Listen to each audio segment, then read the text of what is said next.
Yeah, you better. Yeah, don't hit record. Don't hit record now. Not What? this. I gotta. Okay, you I, can hit record now. I'm not okay. Oh man. No, I thought if it was recording me talking about being a lazy slob, that might not Oh, make this is great podcast. unbelievable. You're switched on, man. I love it.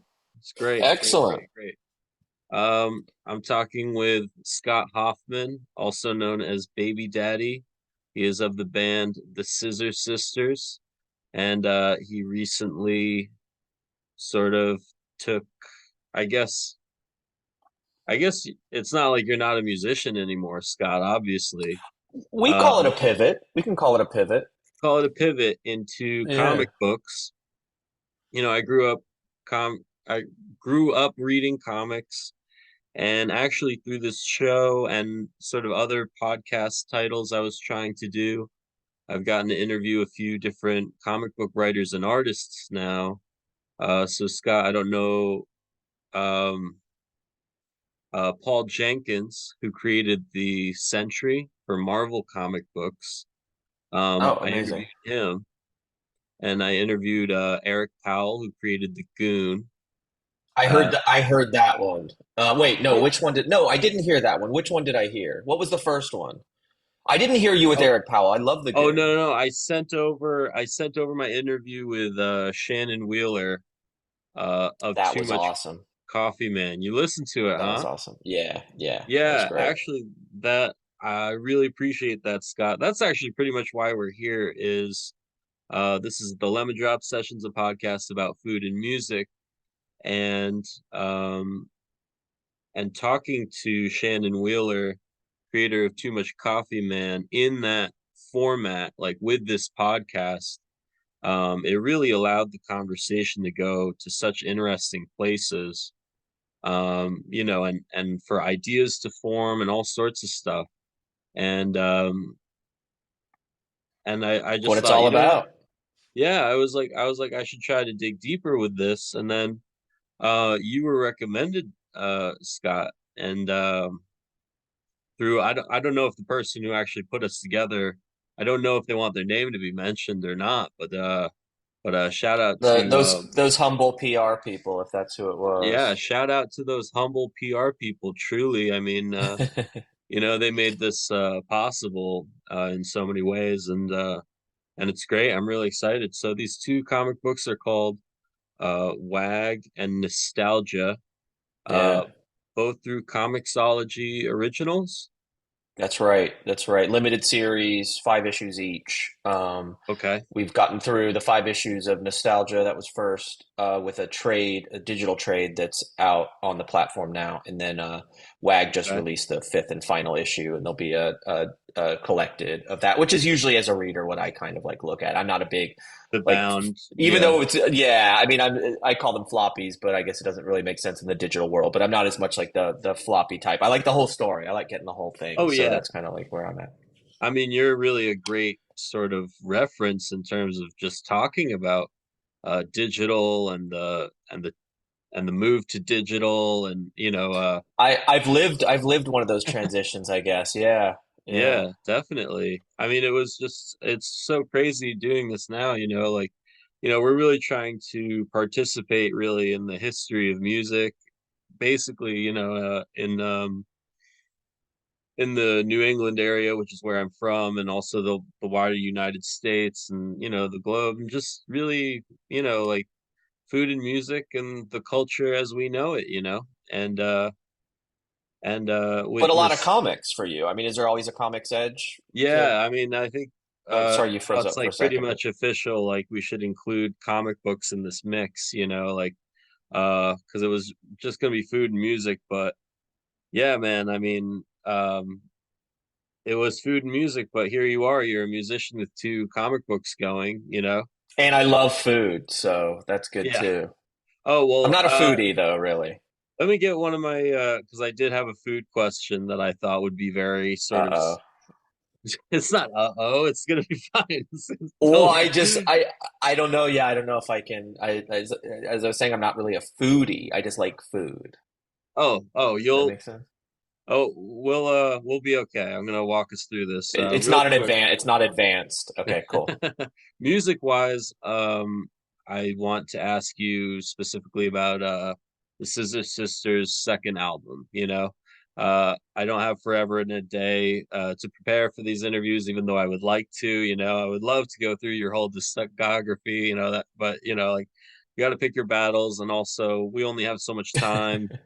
With a podcast episode, and I just thought, you know what, I'm gonna listen to the Scissor Sisters' second album, and And I that's listened. the one that has I don't know if you picked it because it has sort of like there's been a particular song on there that sort of had a resurgence in recent years. So that's kind of funny. I don't know if that was on That purpose or is not. funny because Yeah. actually, the plot of Nostalgia, your comic book, it's about a musician sort of in a very not too distant future, I would say.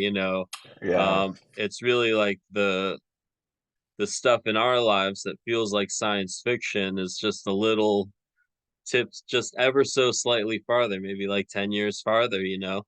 And it's just like, oh my gosh. And the main character is a musician, and I was listening to the second Scissor Sisters album, and I was just like, oh my gosh, this is incredible. I was really enjoying it.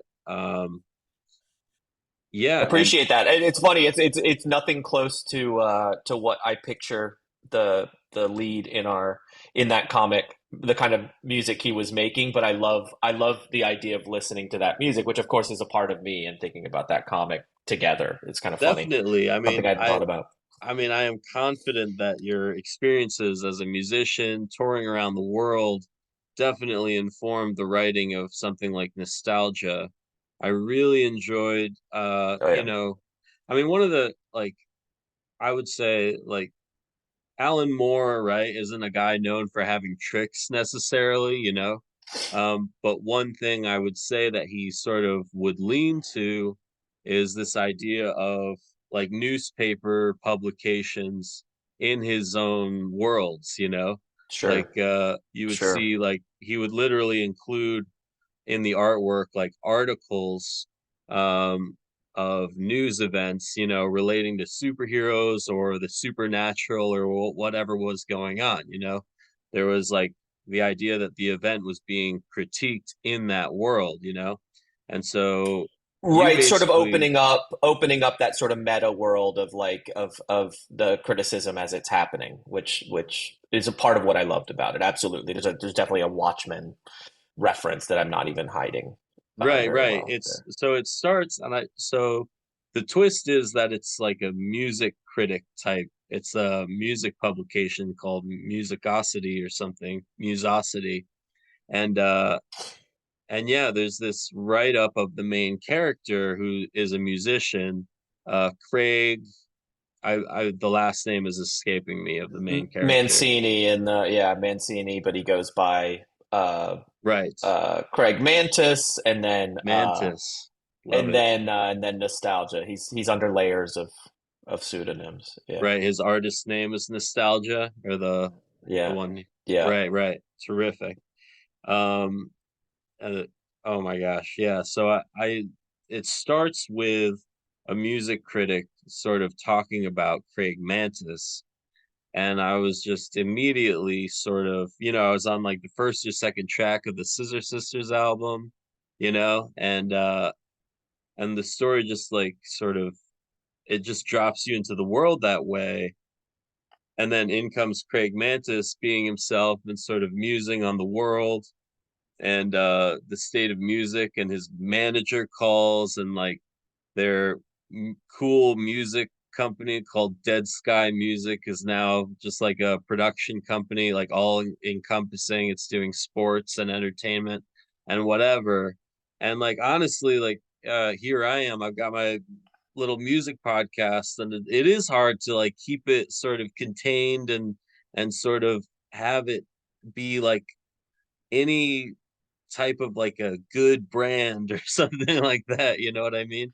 And so I just Yeah, really we're living in the world of big expectations to brand yourself and grow and grow and grow and become a part of a big corporate conglomerate. I think that's sort of what Craig in the story sees as the enemy, which is kind of punk rock, I guess. when it all Yes, comes down to it. definitely. Yeah, it's sort of like, and I mean, you really touch on something that I think even musicians who don't see like extreme commercial success still struggle with, right? It's just like that very notion of like putting your name out there, getting your name out there, and then suddenly you're just one of those guys with your name out there, and you wanted to be punk rock or whatever, you know. Right. Right. So I just really enjoyed your perspective as it was presented basically in the first issue of Nostalgia. Actually, those wonderful PR people, as you mentioned, they gave me a pretty solid care package. I wasn't expecting I'd get so many books to read. I thought I was just getting wagged, to be honest. And then Nostalgia came in. I was like, oh my gosh, Excellent. Well, it all yeah, matters. Yeah, it's all part of it. definitely. So, anyway, actually, I want to get this food question out of the way. Right, you tour around the world with Scissor Sisters, right? Um, how would you manage food on a daily basis? Like, how would you think of it? Were you just always getting stuff delivered fresh? Was there ever a day where you're just like, I'm tired of cuisine from around the world. I just want scrambled eggs for the next like 2.5 weeks or something like that? That's a funny question and one I guess I am qualified to answer for you. Stop me if I go on too much, actually. So, Yeah, um, I'm curious we actually, so it's my fault. I asked the question. yeah, no, we as a band, especially in the beginning, uh, traveling without many resources, and in the very beginning, Jake and I, the singer, literally just buying ourselves a plane ticket to a music festival in Barcelona, giving out vinyl to anyone who will take it, and Wow. Wow. just staying in hostels and trying to figure it out. Um, we're always kind of health conscious at the same time as well, and we found it really tough on the road to eat what we liked and eat as much as we liked, and also stay. It's less about being fit, Mhm. more about just like feeling like um Could play a show in we three we were hours, taking we were like taking care of ourselves and stuff. And Yeah. so what's really funny is we ended up getting signed through the UK first. Our Wow. record label is a worldwide. It was a worldwide deal through Universal, Polydor Records, which is part of Universal, out of the UK. So our first many years were spent a lot in England, uh, Wow. a lot of time in London. Actually, living there for a little while at the beginning when they first signed us. That was like 2003. Oh, Um, wow. and we London in 2003. Yeah, I got yeah. to think about I'll tell that. you the food options. I remember it very clearly because it would drive me crazy that Hmm. we were New Yorkers. We were used to being able to go find anything we wanted at any time of night. This is a Right. city that, at least at that time, closed down. By 6 or 7 o'clock, most of the restaurants and places to buy food. Most quick food was two slices of white bread, a pat of butter, and like maybe a little strip of ham or something, or a piece of Uh, bacon. We're just like, well, yeah. what in the hell What is this? what is Potatoes, like this? what? Yes. Yeah, just starchy, heavy, like whatever, and it made us friggin' nuts to eat. Yeah. While we were on the road, we eventually got some, or you'd eat at the hotel restaurant for breakfast and Right. spend $40 a person. Also, I think the exchange rate was 1 to 2 at that point, so everything was twice as Oh, expensive oh over yeah. in the UK. Oh my So that was kind gosh. of crazy. But what we saw was this kind of like transformation of England into this sort of health conscious country that took a while, but Pret, which we have here now. Pret a Manger, which is Yes.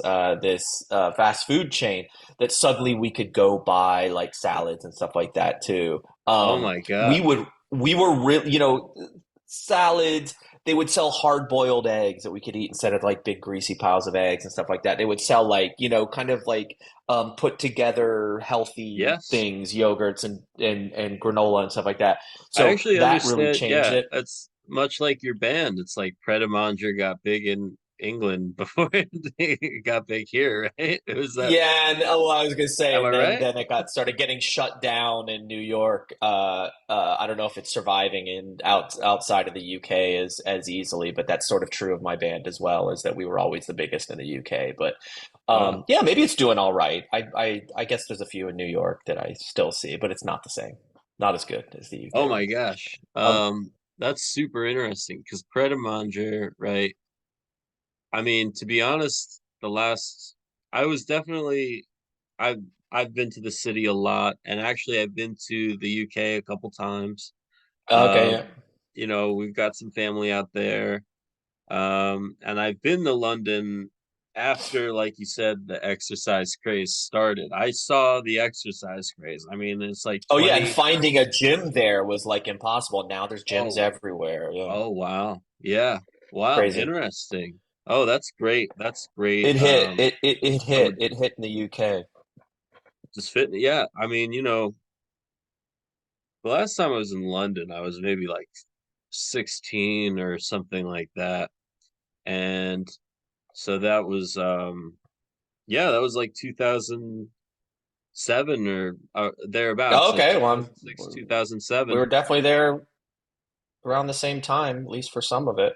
Yeah, so would you say the exercise craze was in full swing by then? Because I saw Oh like, no! Oh oh no! no, It was start. It was starting. It took. I think it took a little more time than that, but that's when we probably started seeing a little bit more like more options and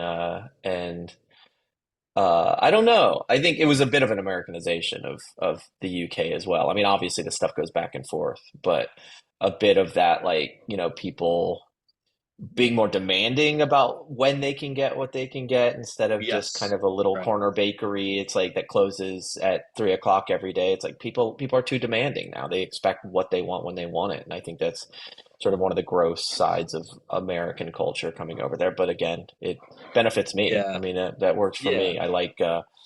yes, I like the idea of the 24-hour city. But I'll say, definitely, like, that was sort of our UK experience, and then beyond that, we still had trouble. A lot of Europe was tough. We were in a lot of airports. mm, Airports really tough to eat in, find something healthy, as you probably know. We ended up in the later years where we were getting a little more burnout on the touring, but also had some more resources and we're playing some bigger venues.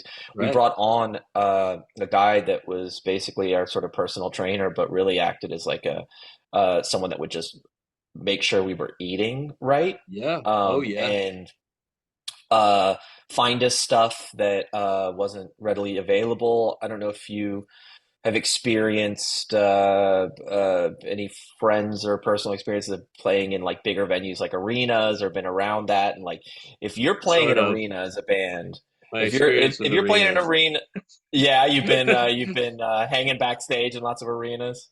Um, getting there. Okay, Yeah, okay.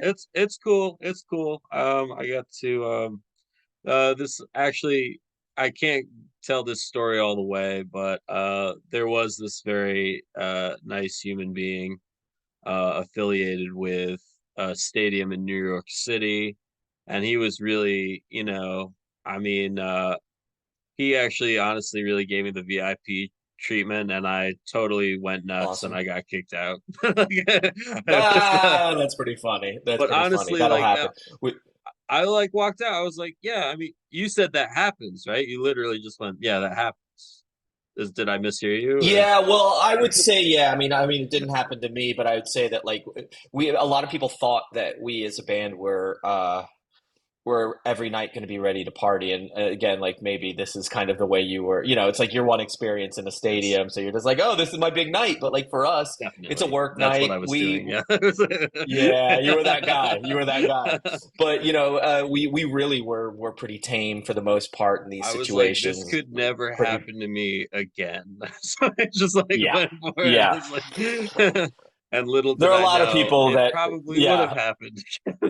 Well, it the could happen next again, one. or there are a lot of people that want to have their one wild night in an arena, and there's plenty of people to do that. But what I was going to actually say about arena life Sorry. was that no, it's funny. And we usually got a laugh out of it, and I'm sure there were members of the band, different ones on and off, that were probably just like, okay, like we only live once. Like, how many more times are we going to be able to play an arena and have fun or do a fun after party or stuff like that?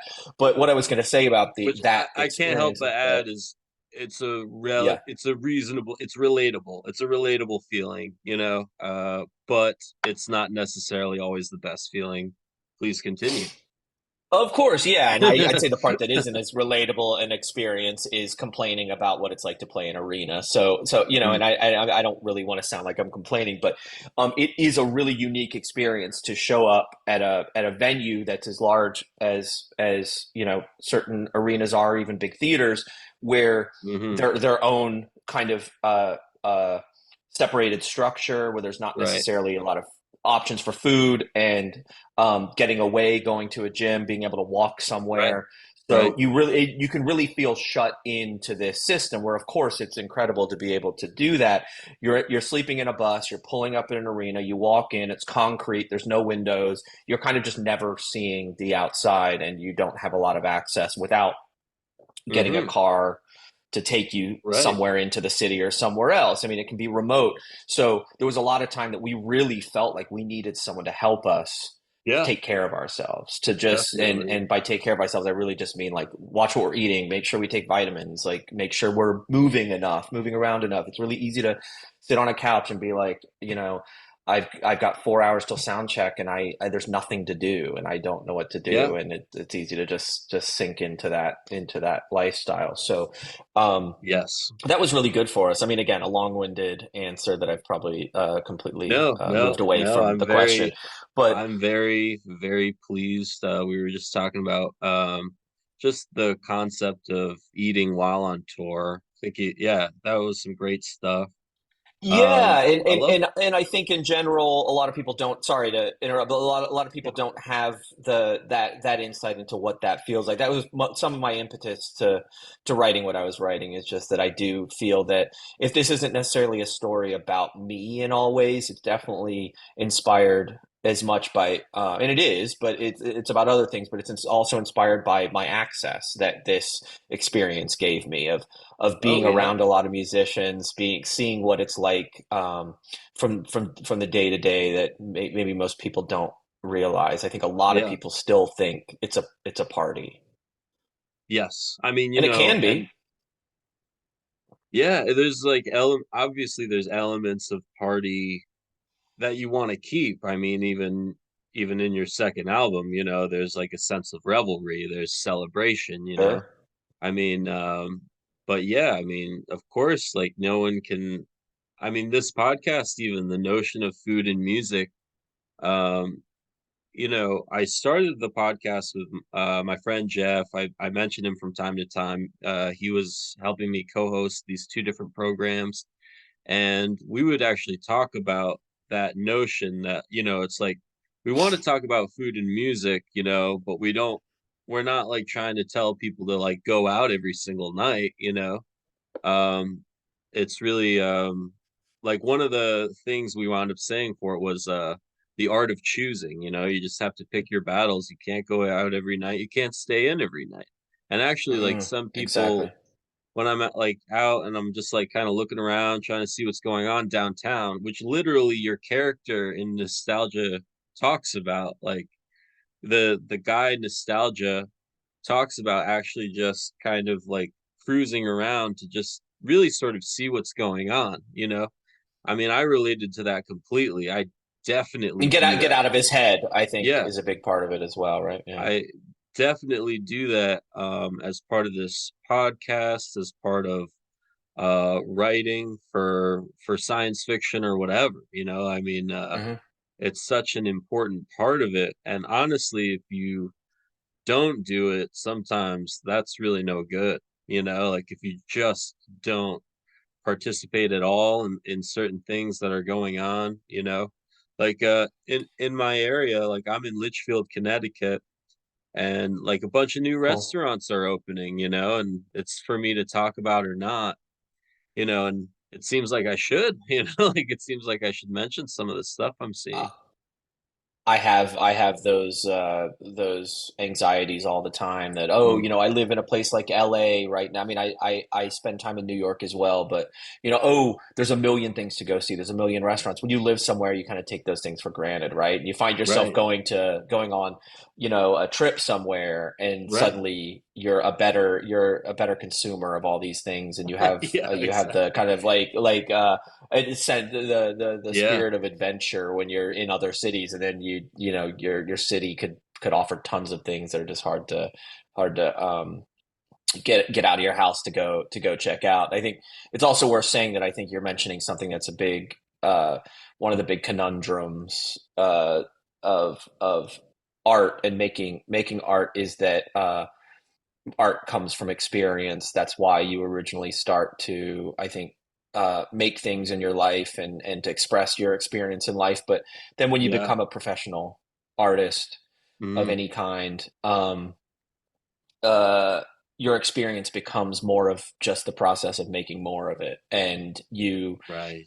can easily forget that experience is what brings you so much of what you're making. So you really do end up in this position of having to really push yourself, which I'm not always good at, push yourself to go experience things as well. And that means time that's not necessarily creative time. It's important time. They call Right. it sort of filling the well, I guess. But um, it's suddenly you Yeah, become this person that's making art 365 days a year. Again, I just exactly, say art right. in a really general way, but like where is it coming from? What do you have to say if all your life is just sitting in front of a laptop typing? Hmm. Absolutely. Absolutely. Yeah. I mean, for sure. With the comic book, I am a comic book fan. I've read a lot of comics. I've written a few scripts, and it's like as a comic book fan and just sort of um a fan of the medium, a fan of the history. Uh, it really is a pretty incredible way to share unique experiences with an audience, even I mean, like the horror for some people is just like, honestly, like hearing an interesting piece of dialogue, at a time where maybe you should be thinking about the emotional relevance of what someone is saying, and like you're really just like, oh my gosh, like this is just a unique perspective on a human being, and I heard it, and maybe this should be in my comic book, Absolutely. I sort of mentioned this. I'm going to say it's more of a paraphrase than a quote, but this experience of reading Invisibles a little bit. Mhm. I knew kind of a bit of the series, and then um, I was actually mentored by Phil Jimenez, who drew a big chunk of that series. He's Oh sort of wow. the one that convinced me to start writing, and uh, I was reading through those collected Oh my gosh, that's incredible. volumes, the collected. Yeah, I was reading through the collected trades, and there's a pitch letter from Grant Morrison, Oh where wow. he's pitching to DC this idea of the book. It's really worth reading and kind of seeing into someone's mind as they get excited about the spark of an idea and present it, and the idea of a pitch that you don't normally see it as part of the traditional materials and what you're reading in comic books. But what Right. he says is the story's about this and this is what I kind of like, but really I just want to do a comic that lets me talk about the things I want to talk about. It's almost like he Hmm. needed the characters to be there. He needed the story to be there, which of course is great, and all of us need those elements when we read a story to get hooked in. But for the most part, he wanted an outlet to talk about ideas that were Wow. that were kind of spilling out of his head, and I think that's why I'm interested in the medium of comic books. I'm not Right. a big superhero fan. I was never a big follower of like the long running stuff.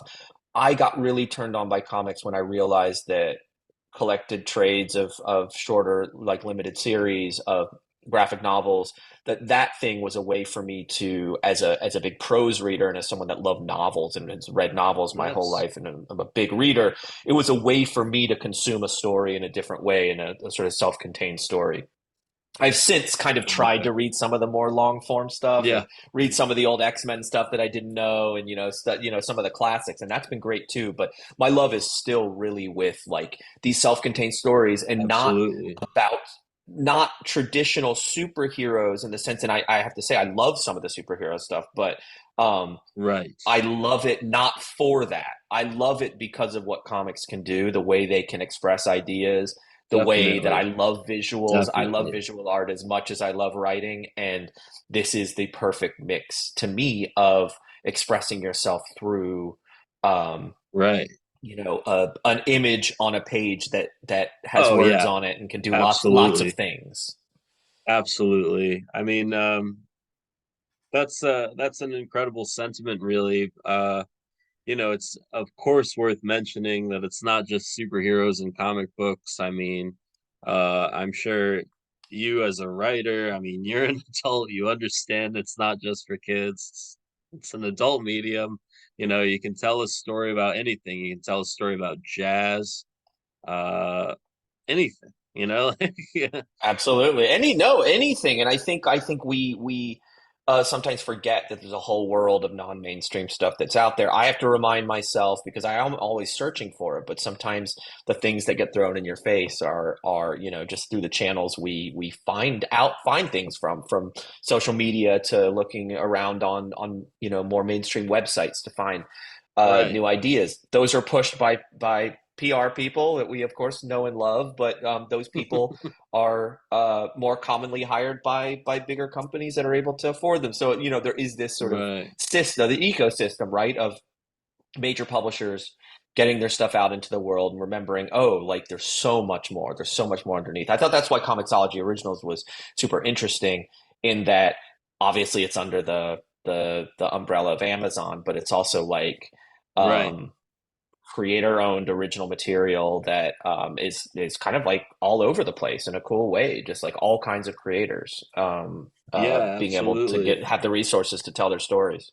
You know, I can't help pulling the thread that is the Amazon connection, I mean, Mhm. literally there are being documentaries about Jeff Bezos and Amazon and how people feel about it. Like there was a documentary released recently about this very subject, and it is a big company. It's not the only one. There's other big companies um, with decision making in place to reduce taxes or whatever, or flip the taxes or etc.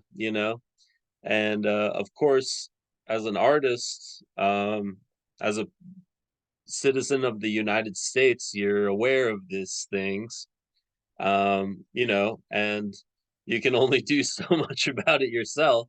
Like Right. It's a if you can't beat them, join them kind of mentality, I think sometimes. And it I can would feel say that way, I like doing both, right? I like the right? idea of maybe my next book will be, self-published. I don't know Sure, what the future is, but there are all kinds of avenues to do these things. Um, and I think hopefully the next one of the next books I'm working on right. will make its way into the world and is very much about exactly what you're talking about the monolith, about creativity Yes. within those worlds, about choice, about Well, really, yeah. I'm not gonna dwell on it too long. I just had one question for you that I think it's okay. I think it's all right. It's really the question that I have is I've really noticed in particular with Amazon, you know, they really they kind of very noticeably have these titles that comment on large corporations. I mean, Mm. like they really are a large corporation who, as far as I have learned, takes advantage of certain tax breaks or loopholes or whatever, you know, and like, and in their own production, like they release these like post-apocalyptic dystopian, like what if corporations are taking over the world? It's like they're like Right, waving at right. you. They're like selling you the stuff that you're mad at them about. I mean, like, I mean, that's a little bit infuriating. It's funny. It's a funny observation. Also, something I guess when I think about it, for one, Right. it's an age old idea, right? Like Yes. even in the days of Yes. mid 20th century fiction of kind of like revolutionary, anti-war, and sort of like peace loving activist writers that were Yeah. I say mid-century, probably closer to like 60s, like counterculture. A lot of this stuff through major publishers, right? Through Right. corporate publishers. They were probably a little bit cooler and slightly more self Right. self-contained at that It's time, true but though. It was there is still a history of that. entertainers You're never going to writing find. memoirs. Sorry, I didn't mean to. Yeah, no, no, no. I mean, I just think it's an interesting dynamic that I think there is a certain awareness of. I think, Right. probably when Renaissance painters were being Right. commissioned by, by their patrons, I'm sure there was a bit of like, middle finger in there. Let me put this little like kind of fuck you in the, in the corner of Yeah. the painting to them. I think like there's always been that dynamic. I think I will Like maybe say, if you want Michelangelo to. just left like a canvas blank for 2 weeks. Just like a, it's like it's not coming to I me right think. now, and you have to wait Yeah, for I mean, look, Michelangelo. look, I'm sure there were some demanding artists back there that were just like, yeah, you get what you get. Um, yeah, and injecting in their art whatever they want to inject. It's like you can't control these things. As someone who, you know, I'm sure the people there funding the art that was being made were aware that they weren't going to 100% get what they wanted, because artists Oh, are unruly by nature, and artists right. are art is chaotic. And I'm Right. sure tried to control it as much as they could, and that still, of course, goes on in the Right. fine art world all the time. Love it. But what I think is interesting, I will say specifically about the Amazon situation, is that um, Comixology is a company that was independently founded company that was bought by Amazon, I think 2012 or Right. 13, slowly sort of integrated into that system. And Chip Mosier, who was the guy that signed my deal over there for those books, who is no longer at the company, Oh, is someone who was very independent minded. Um, yes. Yeah. he believed in Comixology basically as what it was, which is an independent publisher. Well, it wasn't a publisher at first; it was simply a digital storefront. Became a publisher, but he Right. believed that the idea was, And Comixology there's a is a line. success story. Yeah, I am aware that it Absolutely, is yeah. technically a success story for an independent publisher. Yeah, absolutely. Sorry. An incredible, again, started. Yeah, I mean, it started as a digital storefront that actually, I'm trying to think, was originally web browser, and was uh, I think the first to offer Marvel and DC digital storefronts, and actually help build their digital storefronts as well. They it wasn't until later that they said, hey, let's put out this line of originals. But they weren't even really a publisher at the beginning. Right. But I think what's worth saying is that someone in Chip's position acts in their mind as that buffer, as that there's a corporate world over here. There's yucky tax Yep. evasion, whatever you were talking about. All this kind of like, um, bottom line, whatever thing that corporations have to do. And then there's our creators, and if they want a good relationship with creators, if they want people to keep coming to them, I have to be here to make sure that they kind of get what they want, but also Right. these creators feel comfortable doing what they do. And I think that's when there are great, I call them champions, like great champions of art in within the system.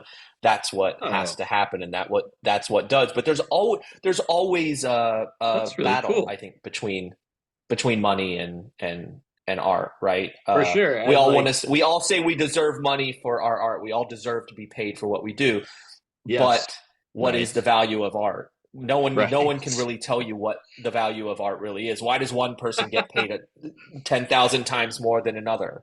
Um, Right. Clearly, there are commercial aspects to what the value of art is that none Clearly of there us really are want to commercial. Yeah, I admit. mean, it's sort of its own, I don't know, it's like its own lane, really. I mean, there's some things where, I really do feel like there's something like you can just wake up one morning and come up with an idea that you just genuinely like. And also in the back of your mind, like you said, it's just like you just kind of go, oh, it's completely commercial. It's like 114% Right, commercial. Like right. whatever. I just came up with it, like if it works, it works, like Well, and I have to say, one of my favorite elements, going a little bit back to music, is one of my favorite parts about my band and what we were interested in doing was that this wasn't the idea of simple expression. Um, what we wanted to do was to tell stories with our music and to put our music out there and create a sense of community, I guess, to some degree. And the only way to do that is to make music that people connect to. And you can get into the like psychology of it, but why do we connect to things? Partially it's because it's great art. We think it's beautiful for whatever, in whatever way we think. But also right.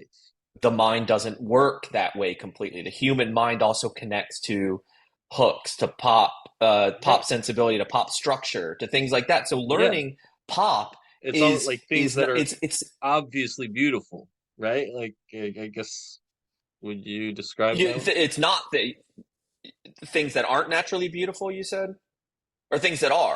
I said it was things that are obviously beautiful, but feel free to I disagree. think things that are obvious, viscerally beautiful, only take you so far because Mm. I think I'm gonna probably misquote, but I think John Lennon said, "If you want art, buy a painting," right? Like if you want something that just Oh, speaks to you as a thing of beauty, those things are there. But if you want to connect to the world in a bigger way, there are ways to do that certain artists may not want to admit they have to do, and that's right. that's Right. um that's structure. That's in the writing world, that's could be anything from hero's journey structure to the Yeah. type of language you use that people can relate to more. Obviously, flowery difficult language is less accessible than more direct language. Right, these are Right. artistic choices, but they're also choices that do affect the commercial value of what you're doing. So Right. I think, again, what was great about our band is we weren't sitting around jamming and being like, this just sounds like the coolest, man. Like, this is what we're going to do. It was like, Right. how do you put together a pop song? What the content that we put in there when we talk about the things we talk about, those are completely ours to run freely with. For But sure. how do we package this in a way that people Right. get it? Because you can have the best message in the world and not know how to deliver that message, and no one's going to hear your message. So, Right. to me, it was always about that balance. And I'm interested in that balance in writing too. I'm interested in what makes something commercial, Right.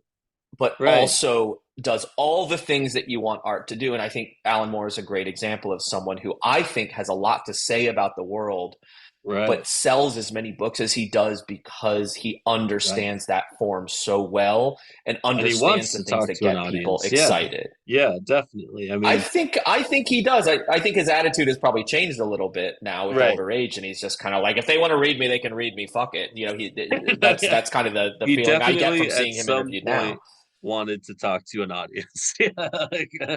I He I at one do. point was very, yeah. Whether that was Yeah, terrible metaphor here, but like it's the Donald Trump thing, right? They say like, does he strategize how to get so many that people is a interested in what he's terrible saying, metaphor.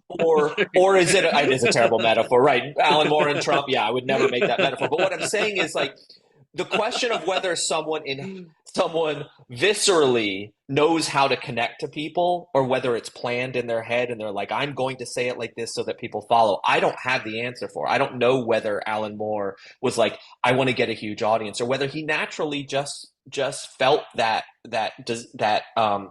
style served him, that something that connected to other people. I imagine Right. him being as intellectual as he is, he has a deep interest in learning the skills that get his Yeah. book. and to connect.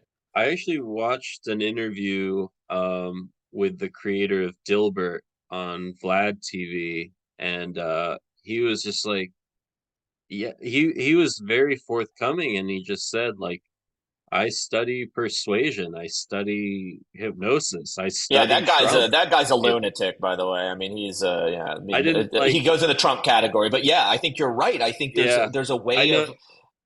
it's a shame. I mean, I love Dilbert to be honest with you. Like I think a lot of people are the commentary on disappointed. workplace, like literally, they're just like, "What the hell? I love Dilbert, and he said all this stuff. Like you've heard that before, you know?" Like, Right, exactly. Again. I think a lot of people are hugely disappointed by his sort of public persona and the fact that they really look to this art. That's the separating the art from the artist kind of conversation that is, of course, really complicated. But he like sometimes in artists say yeah, things that you can connect to, and they might not yeah, always be the kind of person that you'd want to have dinner with. I don't know. yeah, Um, I mean, but he's but a particularly interesting case because I think he's like sort of. I mean, he's not like, as far as I know, he's not actually saying he's in politics or something. Like he might have some level of restraint involving himself in politics. Like he can say stuff, I guess, but really he's the creator of Dilbert, and like he is making what I think to be like genuine comments on the workplace environment. So I can't hate him totally, but of course right, I can't he's sort of that man of the people, kind of like the populist, the comic, which is like populist. I understand how everyone sort of feels. Again, I think Yeah, I may disagree and say his politics have kind of overrun his commentary at for this sure. point. But And I also want to mention that I don't, I didn't like run off and read a bunch of bad news about this guy, because it's not stuff I want to hear. I don't want to find out that he said this or that. So you might be more educated on some of his I am a political. little, unfortunately, because I had someone that was telling me I should listen to him as sort of a political voice, and quickly learned what that was all about. Like, I can't Unfortunately, but possibly. but yeah, but to stay on the sort of like the creative side, I think that is kind of one of those sort of unfortunate things that we have to deal with, is that uh, the creative mind is really inexplicable, and sometimes these great, even almost like empathetic works come from people that don't seem like very empathetic human beings, and I think that may be their way of expressing their empathy in a way that they can't in a normal conversation or something like that. I don't know. It's complicated, but um, Wow. we also live in a world now, and then it's a whole nother can of worms we don't really need to open. But I do think we live in a world now where it's expected for someone like me to go and talk to people.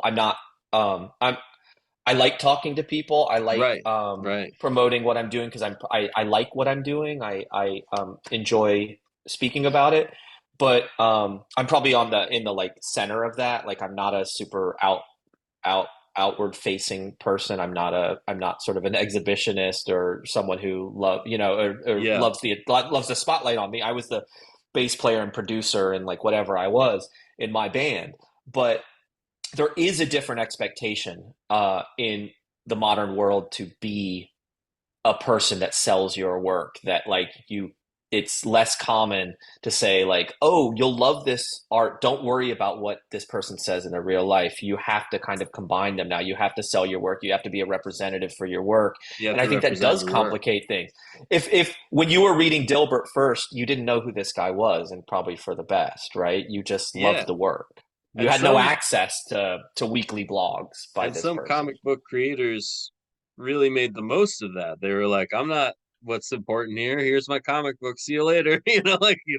Uh And the opposite, right? And right, right. I think there are a lot of creators out there that are really good at doing that thing, and I think there's something to be said for that, right? It's people have There these creators is that they can really definitely. connect to, that they can connect to on a day-to-day level. They can connect with their social media. They can connect what they have to say with what they have to say day to day, and not just wait a year for their book to come out to hear what they have to say, Definitely. right? So I mean, yeah, of course I see Well, of course I see that side. I mean, I was just actually like I was pretty intrigued by the notion of sort of because like as a performer, I didn't really like because I was interested in comics growing up. I was interested in like acting and music and stuff like that growing up. And so as a performer, as a performer, I rarely even dreamed of interviewing comic book writers, even though Mm. honestly, it's the best. I mean, I was just listening to, an album of original music and reading comic books for the interview. I was like, this is the greatest That was thing a pretty ever. good job. I've done Yeah. this like five. Yeah, I know. I was like, I don't think I've even like turned the wheel as much as I could have in terms of turning this into a job because I was just like, like really, it was like a fantasy. It was just like, like I mean, sometimes honestly, like waiting to interview a comic book writer, I'm just like standing around. I'm not even doing it. I'm just like, this is the best. Like I'm just getting closer and closer to talking Yeah, about comic and books with like a reputable source. Like it's the best. yeah, and I'll say like with my band, Jake, the singer, was a go-go dancer in New York City, and he asked me to make background music for him to dance to, and while he was getting dollars uh That's shoved oh down wow. his G string. Yeah. So like that was just funny. That was fun. That's made it what it was. I did not know that. When we suddenly became an arena touring band, it's almost like I why are did we? not, Yeah, I had yeah. no idea Learn that something your new. lead Learn something singer new was a every day. go-go dancer. Um, Not the slightest oh, clue. I mean, he'll jump on a bar top tomorrow if you ask him to. But like Just for he fun. I don't yeah, do it but really professionally it was. anymore. There's a bit more. Oh yeah, I mean, look, he do. If professionally is $3 down the G string, then that's professional, I guess, right? That's That's so funny. he's getting paid. But I will say, like, it there is a little more context to that, and there was a The whole kind price of of a this cup of electro clash coffee, you can put a scene. few dollar bills in the sky. Look, I mean, that's what we were kind of like. It's what we were around. We were around like drag queens passing around, buckets to Yeah. Oh throw yeah. tips into, and all that stuff. But we were it was around this sort of electro clash scene. There were a lot of like these kind of like weird performers and people just lip syncing to CDs and this kind of like funny Brooklyn and downtown New York scene that was sort of part of that. So it wasn't just like a strip club. It was kind of like these Right. theme nights where he'd go dance. I mean, there were some straight up strip clubs that he would go to, but like Right.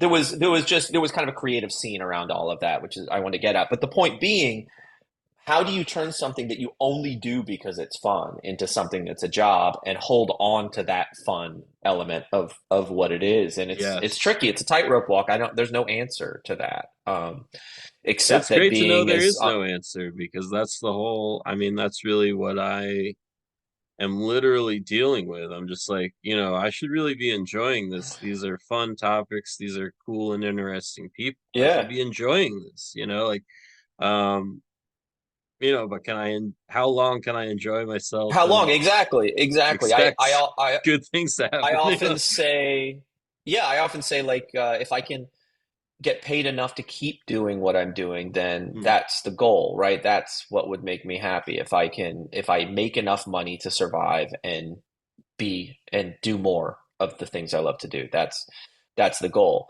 There are some answers. There's not that there isn't uh, any valid answer. There are just a lot of valid answers into how you keep those things up, and I think a lot of it just has to do with a constant awareness of whether you're doing or constantly questioning yourself whether you're doing it for the right reasons, whether it is still fun, whether it remains fun, whether there's things about it that are getting in the way of the the enjoyment. Because we work with this producer named Stuart Wow. Price on our third record, and he used to say albums uh, sound like the time you had making them. Um, as in, a miserable band is going to make an album that feels miserable, and people know it; they can sense it. Uh, Right. Right. if you're not having fun, people will know, and Right. and They I think really, the yes. Yeah, and sometimes the answer in those situations is to walk away, take a break, realize that there are no rules in this. Hmm. Love it. Um, we have to survive, but otherwise, as long as you're surviving, Very the true. world won't end if you walk away uh, for what you're doing for a second and try to find what you love about it again. Yeah. Yeah. I mean, yeah, man. I That's great. That's Going great. deep. We're going deep. I I'm like glad it. we are. Like, honestly, like, 'cause I'm really kind of in the thick of this now. It's just like, there's a few things that are in the right place. So like maybe I could make the math work, if I like keep thinking about it, But saying that stuff, it just sounds like it always sounds like. It's just like, you don't understand, there's a pot of gold right around the corner, So then when you're at a point where you're kind of like, no, seriously, I think I might be honest, like there's no Yeah. juice left there. Or But maybe the pot of gold is already you've already found the pot of gold and you just didn't realize it that the pot of gold is exactly. not $1 million, but Exactly. it's Yeah, you yeah. getting to live your It's dream. $50,000. Like, Well, I was gonna say maybe it's not even financial at all, but maybe yes, it's I not mean yeah, financial at maybe it's all, 50. unless Maybe no, it's I'm three just kidding. dollars in I'm your just G string. $3 in your G string. $3 in the G string. We can always start Yeah. there and then circle back. Yeah, I mean it's a good start. It's a good start. Or maybe you end um, there. I don't know. Actually, when I checked out your Instagram, I did notice that you commented on their, Superman being bisexual for the first time in the publication in the new run. I think Brian Michael Bendis was on it. Yeah, that Yeah, was I think really I'm I was I'm I'm not a regular reader. I'm appreciate like I think credit where credit is due, right? It's like I don't follow all the superhero right. saga. I think it's important for people to be making these statements and to be changing things up. And that's what was Yeah, important about that it's to true. It's me. like, like because some people have commented like, it's just like, hey, don't just like change this person's race or gender orientation and then say that they're our heroes, like, and then honestly, there are other people who don't feel that way. They're excited that they have a new bisexual Superman or a black Batman, honestly, like um Yeah, I there think is part of the some problem. enthusiasm there. Oh, I think that the enthusiast, like the loudest voices or the smallest voices. I think like the Hmm. biggest minority is like the really loud haters get all the attention, but I don't think that's the majority of the way people see these things. Not at I do think all. Not there's a even certain slightly. preciousness. No, Mm. I think one of the things that turns me off in general to these long running superhero books is just the amount of preciousness that they're sort of. There's part of it's the Yeah. inaccessibility for people that are new to it, but the Yeah. the preciousness about what's good to change, what's not good to change. That's why I love new stories. I think that's the best thing that stories can offer is a new world for you to visit and something completely fresh that can be done in a million ways and still feel, you know, Quite the same so. the same kind of story being told a million ways and still feel fresh. I'm just gonna try and keep you on for another 10, maybe 15 minutes. How you Yeah, feeling? yeah, of Good course. for it? Yeah, All yeah, I'm right. good. Whatever you need. Yeah. I'm glad. Thanks, Um, man. I appreciate it. Because I have a bunch of questions that I could do, but you know, um, oh my gosh, I mean, Ask away.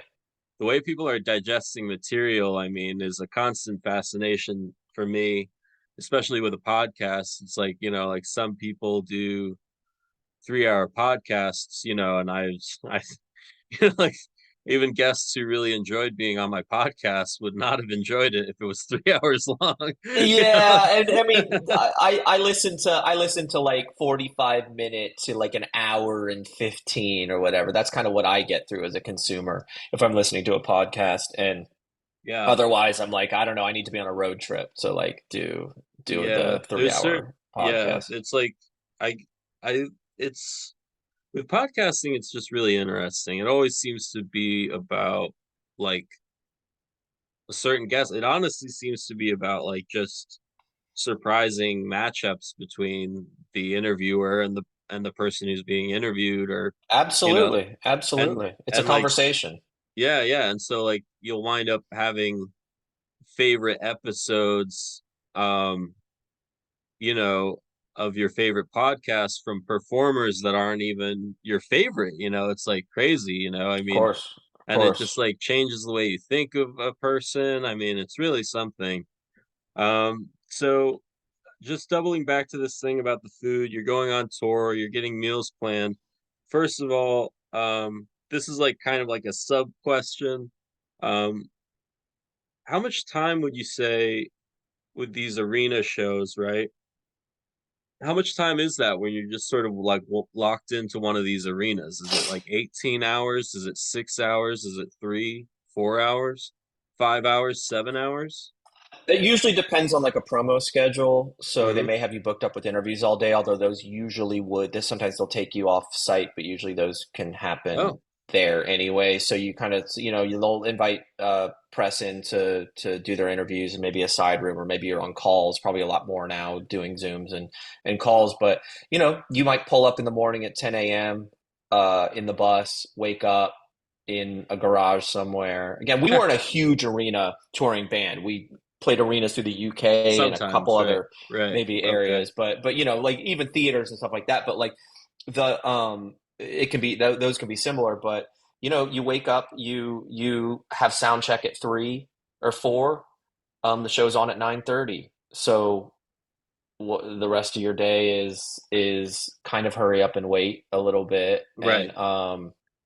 uh unless they've filled your schedule with something else, or you're one of those really self starting motivated people Yeah. that can get up and go, like, I'm gonna go see the local museum while I'm in this city that I'll never see again, or like I'll walk around. But no, it's I don't know how many Yeah. hours I've counted there, but like there's not a very busy schedule for performers, unfortunately. Yeah. We Wow. tried to bring in a recording rig at times to try to work on music while we were out on the road, and it was Oh yeah. not the right vibe for us. A lot of people do that Yeah. I to mean, keep themselves busy. yeah. I've heard about that. It's not like I hate the concept, but I also could understand just wanting to focus on playing live and saving the recording for later. Definitely. Yeah, You I mean, know, I think it was less a focus on the live thing, as more just like how do you get into that zone, to the kind of to creative record. zone where you're kind of, yeah, just a little bit more separated from, people running around, and maybe an interview you have to do in an hour, and Hmm. something needing to be done every once. People have access to your time Yeah. when you're out on the road, and it's just hard to know how much sort of Yeah. freedom you're going to feel. I mean, I did actually kind of reintroduce myself to music just because I'm doing this podcast and stuff. And so I have this djembe that I got actually in Brooklyn. And Great. I started playing it a little more diligently once I got this podcast going. Um, and like, you know, I'm still really like an infant. Like I've been playing for like 2 years or something like that. Um, and it's just been a really interesting thing just kind of going on in the periphery, I guess. But for me, it's like, I mean, I'll just like my practice is like, I mean, it's not professional practice, it's like I really just kind of like sit around and I listen to music, and then maybe like every 3 or 4 songs I'll like play something. And it's just recently gotten slightly more interesting to where maybe I would want to share it with like any other person, besides myself, you know, Hmm. and yeah, I could definitely see like 45 minutes in terms of trying to get in that headspace for writing and recording doesn't seem like a lot of time to me either, to be honest. Like, Yeah, and just the, I don't know, maybe the exhaustion. I shouldn't, I hate sounding like I'm complaining at all, but just sort of like that feeling of uh for me, if I'm exhausted, the last thing I want to do is try to yeah, like psych myself up yeah, to make to a pop create, song. I guess. Yeah, yeah, exactly.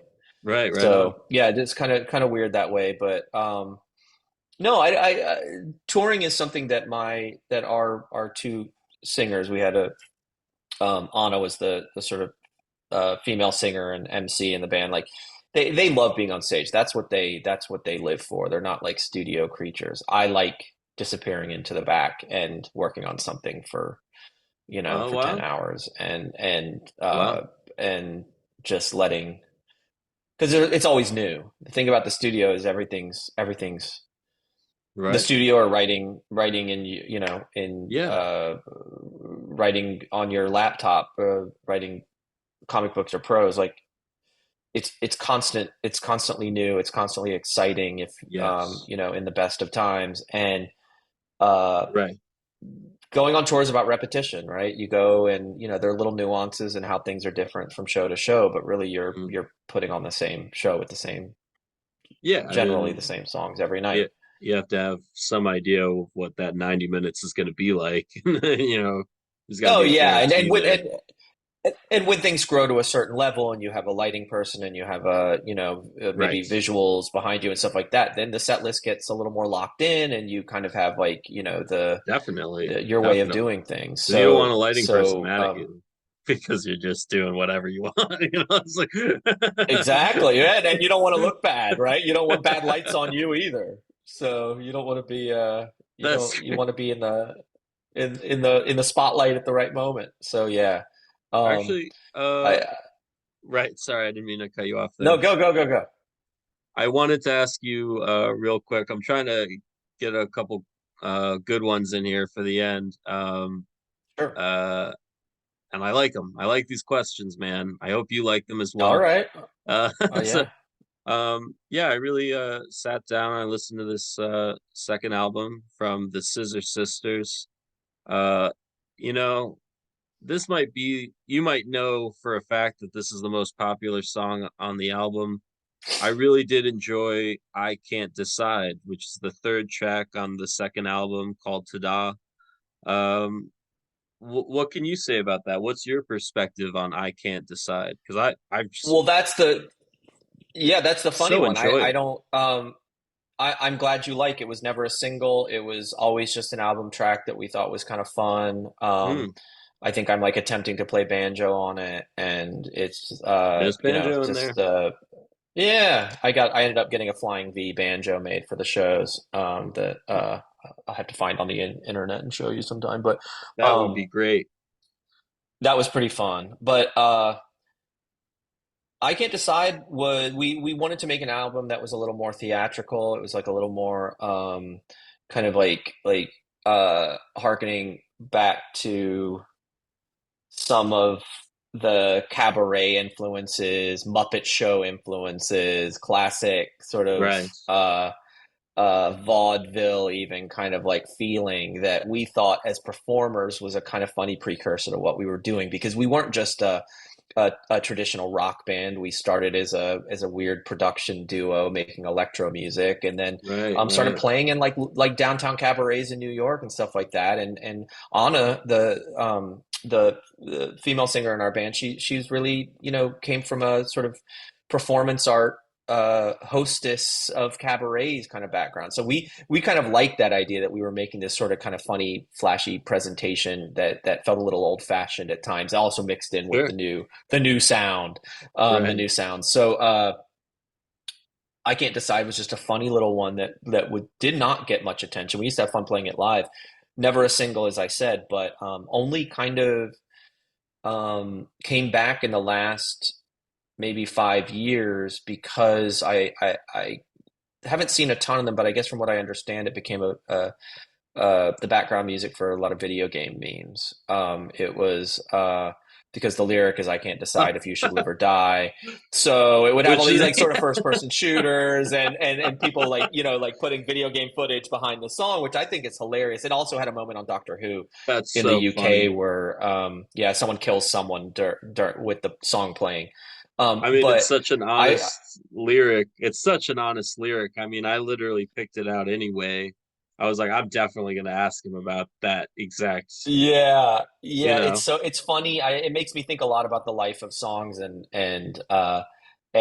what will stand the test of time. And again, I don't think I've had more than two people in my entire career ask about that song, you know, and now Wow, all of a sudden it's like the first or it's second best memes. streaming song that we have, and it's memes and it's TV, you know, uh, TV opportunities and stuff like that. So it's funny. I think it's really funny. That I like it. I think that's what's great about music, right? Is it can reconnect to people it is in different interesting. ways. And the comic book nostalgia written by yourself features that Yeah. literally the agent calls the artist nostalgia and goes, "Hey, your algorithm is kicking in. And, there's interest around you. Like people are playing your Yeah. music Yeah. again, basically, or they're playing it more often, or however it works." And so when did I didn't that even think happen with about that you? connection, but that's funny. Did you I mean, it is funny, yeah. I mean, I could totally understand being you and not even thinking about it. But yeah, I mean, so I can't decide, right? This song. Did someone tell you? Did someone call you one day and just go, I think Jake had told me this. He was like, I heard there, you know, I heard it's being used in these memes. It's like we're not on TikTok. I mean, he "Mhm, might browse on there or something, but like I don't really follow that stuff. So I Jake's was like, lead that's kind of singer." funny. And I looked up a few. Jake's the lead Yeah, singer, yeah. yeah, So I looked up some of them and I was like, oh, this is funny, this is cool, but I didn't really think twice. And what's funny is I don't really look a lot at our like streaming numbers or anything like that, but you know, business shit goes down and I have to look through our statements and stuff and I see that yeah. that song is like way ahead in streams of like most of the other songs. So I'm like, okay, I mean, sure, we'll take it. That's why. So people in this business think that they can predict what a hit is, what is going to work. On the last album we made, I think we had five singles. Mm. Nothing really connected hugely, but there was a song on the album called "Let's Have a Kiki" that became kind of Let's have a a kiki. bit of a bit of a viral moment, yeah, I and could see that happening. yeah, it was a funny thing where it's like I remember the people that I respect that kind of like listen to that song were like, this is crazy. What is this song? I'm like, I don't know. It's just like an album track, like whatever. And then you have kind of like Right. other people around you telling you, oh no, the single needs to sound like this. It needs to be like this, and no one really knows. Like that's what's still so great about music and other media as well is Heck that yeah. people can believe that they have figured it out, and the only thing that decides whether something is going to work is whether someone reacts. Reacts It's all you really and have says so. That's really something, if man. it connects. Yeah, Really great. I like that a lot. You know what? I'll just double back real quick to the whole touring element. I was just curious if maybe you had sort of stopped off somewhere. Like I know I'm mentioning the world tour, and I know you understand that that's sort of like an interesting experience, for a person to have, touring the world with your sure. music or something. But congratulations, of course. And but also like was there a place that really sort of like maybe food wise, um, you really found yourself remembering or just like you know what, I can't believe I'm in Bulgaria, but I can't stop eating their food, like anything Oh, like that's that? funny. Um, the one I keep coming back to, and I don't know if this is like, I mean, it's definitely a top five regardless for food, but Hmm. um, its overall experience is Japan. I know it sounds like a kind of a cliche Oh no, answer, yeah. but going to Japan was one of the best experiences of my life. I think it's my favorite place in the world. I love the Cool. culture. I love the food. I love manga. I love anime. I love everything nerdy about it as well. Great. Everything from that sort of nerd culture all the way to the sort of traditional. You know, you walk around this crazy pinball machine of a Yeah. city, and suddenly there's like a quiet shrine. You know, and it's just like ancient, beautiful Oh uh, wow.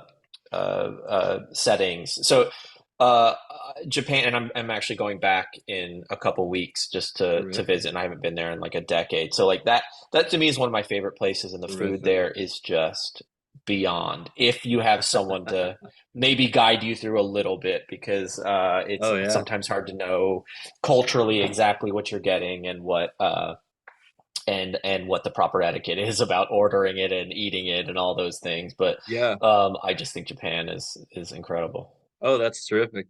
I mean, we've barely scratched the surface in terms of like food on this podcast, especially in terms of like what we want to do. Like, I mean, the few people that I work with on this with, like there's so much that we can do in terms of talking about food or learning about food and then share it with people. Absolutely. So I'm definitely not Well, I'm surprised glad I that have something to say, despite being like not really a foodie. I mean, I'm again, I glad like to too, eat a actually. lot. Like Yeah. it's kind of hit or Yeah. miss asking the musicians about food. I didn't really think like in my mind it was just like there's so many cool clubs, like I mean, do you know Daryl's House? Have you ever played Daryl's House No. in New York? Uh-uh. It's like the Hall and Oates. Is it Daryl Hall and John Oates? Yeah. But And John yeah, Oates, yeah. there's a place called Daryl's House in New York State, and they just really he set it up, and they do food and music literally, and it's really something. I mean, they really take it seriously, and I saw Dick Dale there, and I saw Lee Perry there. Um, Oh, amazing. yeah. Oh, and you know what I should mention on that note, on a couple notes there is Mhm. going to Austin, which I think a lot of people mention their love of Oh performing yeah. in Austin, Texas, and um, we used to love to go to Stubbs Stubbs. barbecue, which is they have a stage and uh, amazing barbecue, and people just basically want to. I mean, it's a great place to perform. It's kind of an outdoor Play there. behind Oh the my like gosh. backyard kind of vibe. But some people just want to play there because they get to eat that amazing barbecue. So like I always remember that with the food. I also remember um we used to play at a place in Bristol, England. This was early days. Ooh. Um I'm Oh, gonna hit myself for forgetting don't forget. the name. There's no way that happened. No, no. Anyway, but it was very sort of family run little venue, little club of a venue, and they used to serve us dinner. It was like an Italian family, and they'd make us like lasagna and serve us grappa and stuff. So it was like they would literally cook us a meal after, they do it for everyone. They cook you a big family meal and you all eat together at the venue. That's So those are some of terrific. the really special moments. Yeah. I'm gonna have to remember that one because it's not impossible that I could wind up in England again. So Bristol, England, I'll have to go and check it out and see what they've got in terms of Italian. Don't do this to me. No, and it's not. I don't even think it's a restaurant. Honestly, I think they just cook for the. I think they just cook for the bands. You're better What? off at Stubbs because you can order Now I do barbecue actually there. want to know what it is. Now I Yes. have to Oh my know. God. I wasn't like at the time you This is said gonna don't do kill this me. to me. I was like, I'm not doing anything. But then No, you were it's. like, I oh, was it's talking. just for the band, and now I was just like, yeah, I gotta, I gotta, Yeah. I No. gotta, Now you need to I gotta know. grill this Yeah. guy. It's What's like his you're name? gonna have to perform. You're gonna have to perform there just to get that meal. That would be awesome. I would love to honestly like so and I'm gonna ask you a question about this sort of multi-instrumentalist status you have on Sure. Wikipedia, right? I Sure. mean, so you have your own Wikipedia page. Congratulations, man. Babydaddy. First of all, so let's I Thank just you. I don't. I'm not gonna admit to having read it. I think I've looked a bit at it before, and I'm like, half of this is probably not true, so I don't look at it. So ask away, but I don't really know right. too much So about like what's on there. honestly with the djembe thing, just me playing djembe and really just like kind of from the perspective of that would be kind of funny, like a podcast host who can play the djembe a little bit. That just really amused me personally, Yeah, like and so yeah, and like now suddenly I might actually be the where this in this place where oh maybe I will actually record this beat right now or what would happen if I did play live, and so definitely obviously like performing overseas, like what a mind-blowing idea. I mean, that would be so great. But yeah, so It's a um great way to see the world. I will say that. you're right, right. Yeah, and that's like I really heard what you said earlier, like you were just selling vinyl in Barcelona. It's like anyone with an album could do that if they so No, chose, you know? we we weren't selling it. You We asked our label if we had a little indie label that said, "Please print us 50. Just give us 50. We will give this away to everyone we I mean, see." that's just So such a yeah, great anyone that would idea. take it. We couldn't sell it if we tried. Yeah, It's a great idea though. And then now like 50 people in Barcelona have a free vinyl of your first album or of our something. first single. Yeah, it was our first single. Unbelievable. It was before I the mean, that albums. is so Yeah, cool. it's I pretty wonder funny. like the Barcelona vinyls, maybe it's like an eBay thing. Like who knows? Yeah, is like they were like white label, just had like a cheap sticker on the front, and yeah, just got the job done. But That that was was a pretty great cool. idea, man. That is a great idea. I love it. And Well, my singer is the one to thank for all that hustle because he is quite the motivated hustler. I wouldn't even have been in Barcelona. He's like, we're gonna go stay in a hostel and we're gonna wander around. We're gonna go to an electronic music festival and we're gonna meet people. well, first of all, you said okay and you went. So I mean, like Probably a bit of uh, having to talk me into it, but yeah, I but got also there eventually. And by the way, the place in Bristol is called the Louisiana. I needed to make sure that all right. I remembered this. Yeah, Love it, the man. Thank Louisiana. you. I will I knew see it was if like an it's open. American. I think it's still around, Really? but I don't know if you're going to Ooh. get lasagna. You're just going to see a cool show. Maybe you can Hmm. ask them to make you some. I don't know. Soup's on the Louisiana. That's Yeah, a tell them to get to it. just Tell like them to get just to it. like soup's on. That's how I'll shout out restaurants from now I like on. I like that. Is that like a thing, or I it like will it be a too. thing? It's a thing right now. I got to do it. Honestly, I All feel right, because all I right. mean your artist name is Babydaddy. I mean, come on. How did you go? I'm doing it. I am going to be Babydaddy. I don't think anyone in their right mind would decide to call themselves that. Maybe they would. I don't know, but it Maybe was a I don't nickname know I either. used to have. I don't We know either. Yeah, I don't know. Like we all decided to go by pseudonyms. We thought it would be fun. We had a fake origin story. We just kind of made the whole thing up just to like entertain ourselves. And Right? that was a Right? nickname that people just my friends called me because I was like the younger guy that looked like in my 20s. I Weird. probably looked like I was in my 40s. Like I already had I've always had a beard. Receding hairline was probably already on its way. So it's just like, yeah, it was just like the baby that looked like he was more of a daddy. So and of course it was Oh like man. Jerry Springer days. So it's like the baby daddy thing was like kind of like out there, like who's the baby's daddy kind of Yeah. DNA test I mean reality yeah. TV culture. The receding hairline is tough for anybody. Sometimes I think I'm handling it fine, and then other times I think I'm not. Like You're I have doing no idea. great, man. I don't know. I I have feel no like idea. it is what it is. That's as No, far as I really, see yeah. it. It's like I Um, like I look in the mirror and it's just like I should really like am I terrified or am I just normal? Like I have no idea how I'm like even processing it or not. both Yeah, possible, probably both. both possible. Yeah. So the multi-instrumentalist thing really interested me just in terms of the hours that it takes really to practice, anything you want to be good at, right? And then you're sort of taking on more than one instrument. I mean, like around the time of the second album, you did banjo on this I Can't Decide song that is like, now one of your top songs or something like that. How often were you playing banjo? Were you playing banjo 3 hours a day at one point, or what? No, it's not super complicated banjo that I was playing, Oh, I and I didn't know just that. like I kind of wanted to learn it. I kind of wanted to learn it for that song. But uh, for the most part, like I started on piano, so I like keys, and then Hmm. I moved to I started on violin, but I hated that when I was a kid, and Right.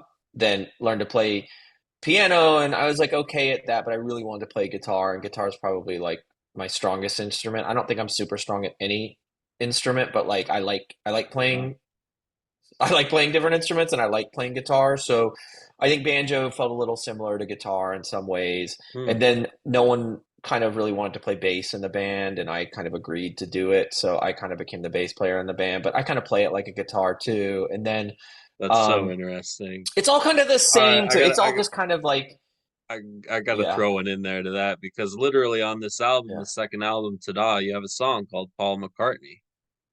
I mean, All and right. Yeah, that's the yeah, yeah. story about him too, right? He's a, they like they kind of like could got him to play bass somehow. They're like, dude, come on, you do it. There's like something, in the Beatles. Oh, that's kind of funny. God, I mean, yeah, these are good connections. I didn't even think about this. Yeah, that's Yeah, so actually one of the that's perks to me. That's me. researching just before the interview for That's funny. for That's the funny. students of podcast.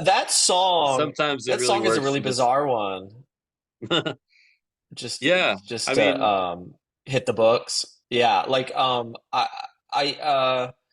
that song was kind of Jake having a dream about Paul McCartney, which was kind of weird, and that's all it really was. mm, Apparently he like he knows about it and was like he's like I don't even understand it. I was like I don't think we get it either, but yeah, I like that there's that connection. right. The reluctant bass player, but Wow. I actually came to really like playing bass after all those years of doing it on stage, and maybe Right. I'm like a serviceable bass player at this point, but I haven't played in a long time. I think I need to grow new calluses and remember how to play again if I ever do. Yeah, it's an interesting concept that something that like I mean even musicians on the professional level like yourself, like it's part of your life for a while and then it's not so much. I mean, it's Yeah, interesting. I like the zen of that. I like the idea that these things that I've spent a lot of time on that have really been important to me through the years may not be as important to me now, and I don't mind kind of like, Right. you know, what's the Buddhist thing with the sand where they make the like intricate Sand Mandala. sand sculptures and Yeah, then blow it away. I'm just kind of like, yeah, I could come back to it, but it's not like it's gone. It's just my right. interests are elsewhere right now. So that to me is what is exciting about being in a position where I can make things. And right now, Yeah. I will say that I it's not like it's a new desire to write stories. I actually went to school for writing. I wanted to be a writer. Jake was in writing school. We both Oh saw wow. ourselves as we were big readers and both saw ourselves as future writers. Um, he wrote a memoir recently. I've been writing these books. It took Oh, me I'll a check long it time out. to figure out how to do it. I'll Yeah. definitely check that Um, out. it's less about the band. I mean, it's of course about the band, but it's about his early days in New York as a whole. So, it's great. Yeah, I do I love sort of stories about being in New York like City. Yeah, that's really they're probably better than actually being in New York City. But exactly. It's like the secret sauce at a restaurant, honestly, is just like somebody talking about right, being in New York City and you're like safely, even if you're in New York City, you're like in your apartment, you're like on a park bench, you're just like, right. oh, As that long as sounds so I was nice. in my apartment, exactly, exactly. As long as they call it secret sauce, It's so then funny. it tastes better. Oh my gosh. That was super fun, man. Thanks for coming on. Thanks for Well, I'm glad. sticking I hope. around. Yeah, I hope this is what you were looking for. But I, of It course, was had pretty much fun. what I was So, looking I for, guess yeah. that's all you're looking for is Oh, I mean, well, conversation. so actually, I realized we didn't get a lot of time to talk about WAG. I was really struck by nostalgia and the concept there, and I can't wait to read more of it. Well, it's your Actually, music connection, of I'm course. gonna um I'm gonna throw in some. I'm gonna write reviews for these two books. They're gonna be positive because I'm I enjoying. look. I'm out of this, man. You be you. You be honest. I will. I'll be Positive review honest, man, but I would be cool.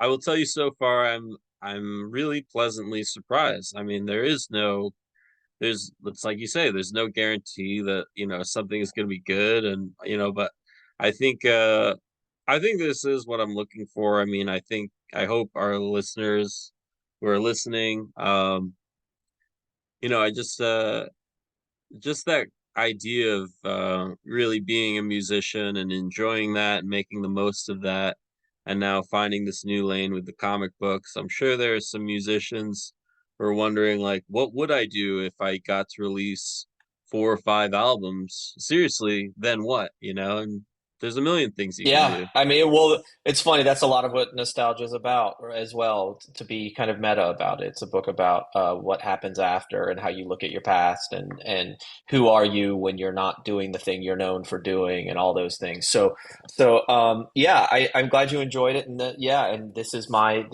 future for the next little while, and both of those books are available on Amazon. Comixology, So Amazon. it's part of Comixology Originals, which you can go to comixology.com. It'll just take you to Amazon. You're gonna end up at Amazon somehow anyway, whether you like it or Yes, not. yes. And And I'm there is not no more saying, Comixology app, yeah, but there's a Kindle. You can read it on the Kindle app. right, That's how you do it now. So, right, and it's free right. with the Amazon Prime actually. So, if you Yeah. look at if you have Amazon Prime, I you can mean, look it I'm up and definitely not download it to your saying Kindle that app. I understand, like, there are talented artists working at Amazon, and and thusly there are cool projects at Amazon.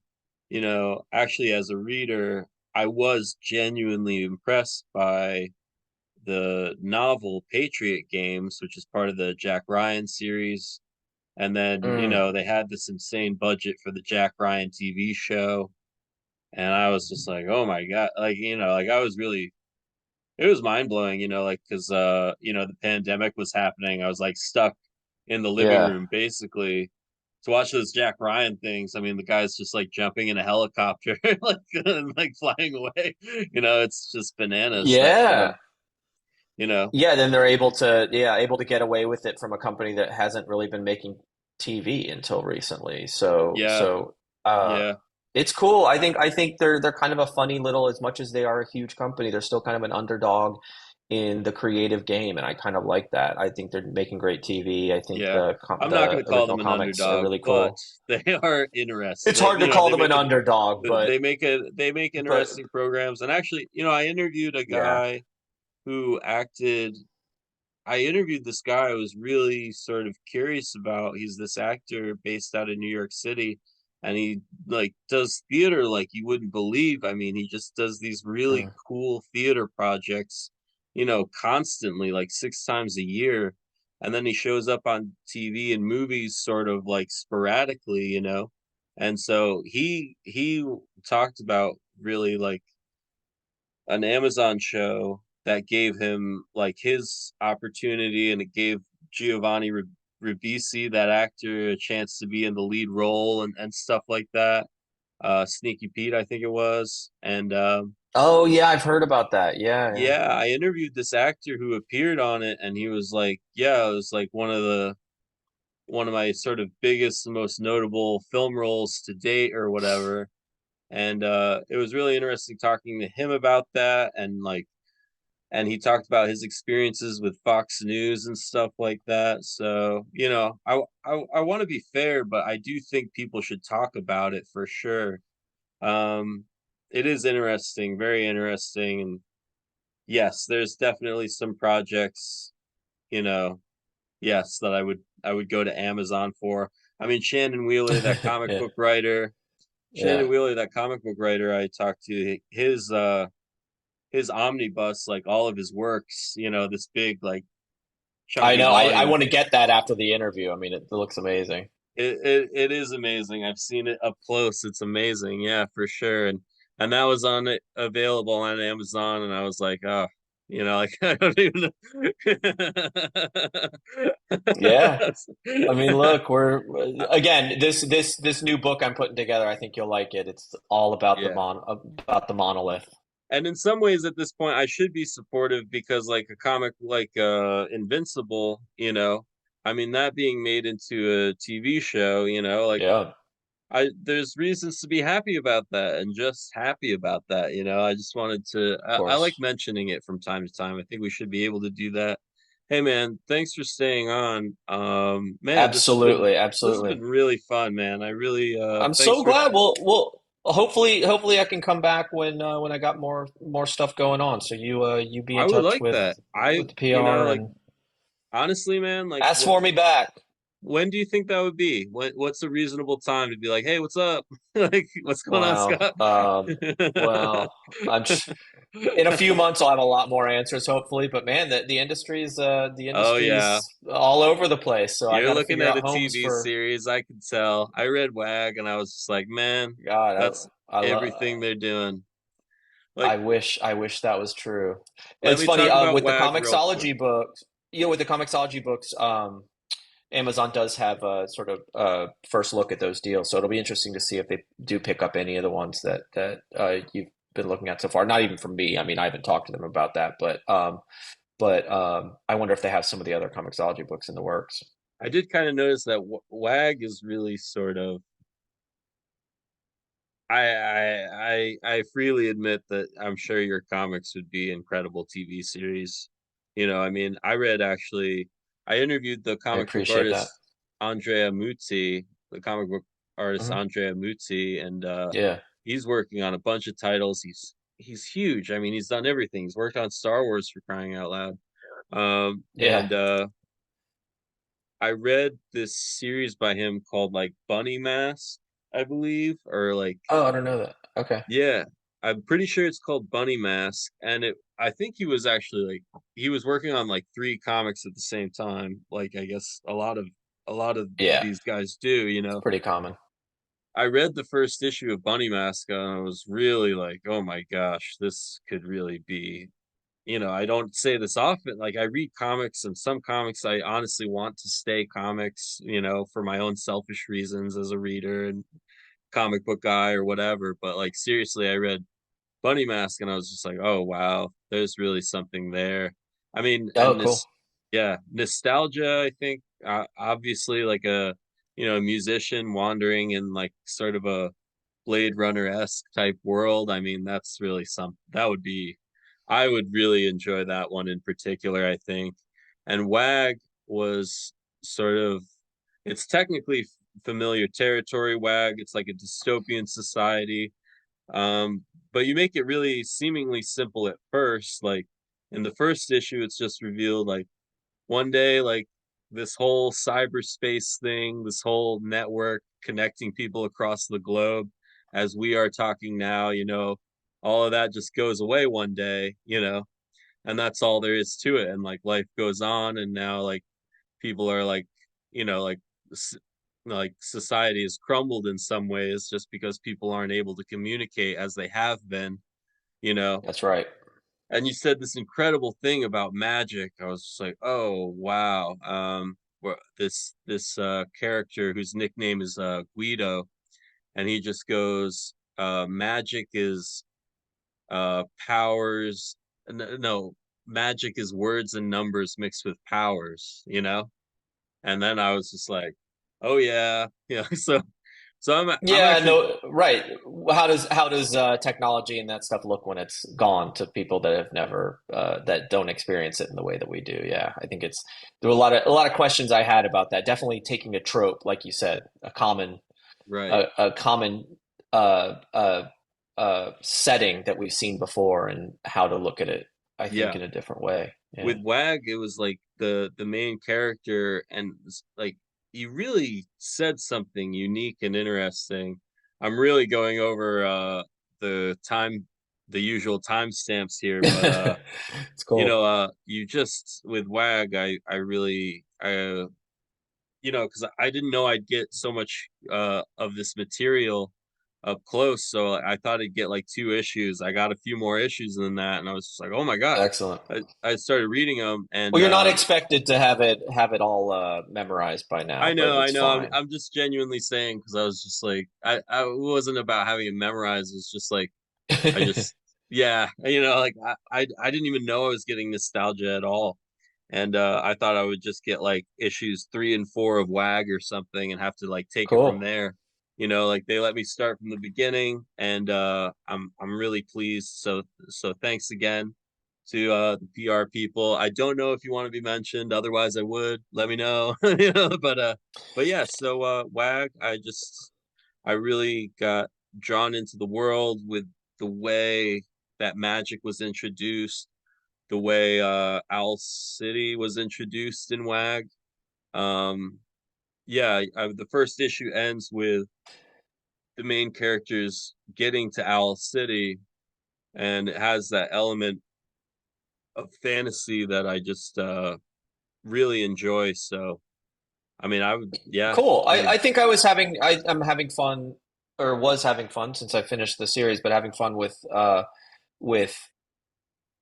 how people can look at technology and magic kind of in the same way, yeah, and how those things cross over, and the sort of I think Arthur C. Clarke saying that you know, to any sufficiently advanced uh civilization, uh or no, any significantly advanced technology looks like magic to people that have never experienced it yes, before. right, yeah, So that's a bad paraphrase, but that's basically what he's getting at. So for the sure. idea that that we may be taking for granted some of the technology and the Yeah, yeah. possibilities that we've sort of opened up, I mean, and what would we do without them when they are gone? it is, it's something we have to keep reminding ourselves of because it is easier to take it for granted than it was like 5 years ago. Like now, when the power goes out, I'm not as cool as a cucumber as I was like 8 years ago. 8 years I ago, agree. 8 years ago, if the power went out, by comparison, I wouldn't even slightly, like Right. It's I like, would be less bothered by it. yeah, how Like am I going to read Twitter in the next 15 minutes if I don't I have know. electricity? Yeah. Yeah. And I want to. I'm admitting out loud that I just want to be able We're to do the stuff we're I normally addicted. do, We're for addicted, sure. yeah. Yes, we are. I agree. But I do see the value in people. I've read that people are moving more like away from social media and more into audio entertainment. And I think that sounds like that sounds like a good move. That sounds positive. And um thanks so I'll much believe for it when I staying see on, it. man. I'm thrilled you want to come back. I will definitely invite you back. Um uh Absolutely. Let me work on getting a couple more books out there into the world. I'm for it. Hopefully someone I'm wants for them. it. I I might I, appreciate that. I might try and join you, honestly. I've been like tinkering with a couple comic book characters. Um You said you've written something. So, oh I'm yeah. trying it. You better try it. Find an I'm looking artist, forward to it. unless you're drawing it yourself. I'm trying to learn to draw, yeah, and I'm Awesome. honestly like I'm not like especially for something like Instagram where really like a cool artist can like rise up and really like there are great artists on Instagram who might be lesser known. There's so much stuff, man. I mean, you mentioned your mentor. I would love to go down that road and learn and talk more about that. So that's on the slate for next time, definitely. Absolutely. Take notes, and we'll do it again, man. For sure. So just one more question, man. Owl City, right? This fictional city in the comic book WAG. Right. How'd you sort of start conceiving that? Like, why Owl City? Like, was it easy to come up with that? And just that's Well, just the idea that there was like these like there's this sort of theme of these birds. I like the idea of kind of letting people down in an ironic way, um, and uh, I like the idea that these sort of bird themes come up, and there's a sort of almost like this undercurrent of these sort of like bird hmm, cult obsessions, and are the birds right. watching us, and is that some connection to the old technology? And then they go to this place and just realize it's just a bowling alley where the bee fell off the the sign. So to me, that's kind of like these things that I do to kind of like probably entertain myself while I'm Oh writing. man. Uh, Ah, yeah, that's yeah. great. I'm So I glad mean, I that's stuck that's around. kind of yeah, Honestly, yeah. man, I was like, don't ask him that last question. Just close I'm it. I'm a Like, big fan. I'm a big fan of a funny disappointment. I don't know what's wrong with me, but you that's know. fantastic. I'm very pleasantly disappointed. Good. I'm glad. I'm glad that my job is done. My job is done. All right. You'll definitely be back, Well, man. thank you. Absolutely. And thanks for having me and good luck with this in the meantime and I'm sure Cheers, we'll mate. talk again. Love the stories, love Thank the you. trivia. All right, man. Appreciate it, man. Be good. You Take as care. well. You as well, man. Thank you. See you Thanks. later. Absolutely.